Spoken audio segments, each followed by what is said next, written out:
பைத்தியக்காரடே, உயிருங்கிறது என்னடா? உயிருங்கிறது என்ன? காற்று. காற்றை தந்தது யாரா? இவன்டா. நீ சுவாசிக்கிற காற்று நச்சு காற்று. அதை சுவாசிச்சுட்டு நல்ல காற்றை உனக்கு மூச்சு காற்றா மாத்தி தர்ற வேலை இந்த மரம் செய்யுது. டே, நம்ம இல்லாம வாழ்ந்துரும், அது இல்லாம நம்ம வாழ முடியாது. மரம் நம்ம உயிர். இப்ப அண்ணன் உயிரோட இருக்கேன், காரணம் என்ன? காத்து. காத்து.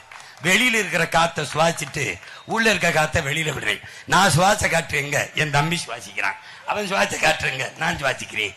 இவர் சுவாசத்தை இவர் சுவாச்சது இவர், அவர் சுவாச்சது. இதுல எங்க இருக்காரு இந்து காற்று? இதுல எங்க இருக்கு இஸ்லாம் காற்று? எங்க இருக்கு கிறிஸ்தவன் காற்று? காட்டு. காட்டு ராஜா. காட்டு. இதுல நாடார் காற்று, பிள்ளை காற்று, முதலியார் காற்று, கோணார், சட்டர் காட்டு. போடா பைத்தியக்காரா, பைத்தியக்காரா. உன்னை என்ன பண்றதுன்னு தெரியல. என்னால இந்த ஈரான் மேல போர் தொடுத்த மாதிரி அமெரிக்கா இங்க ஒரு போரை தொடுத்து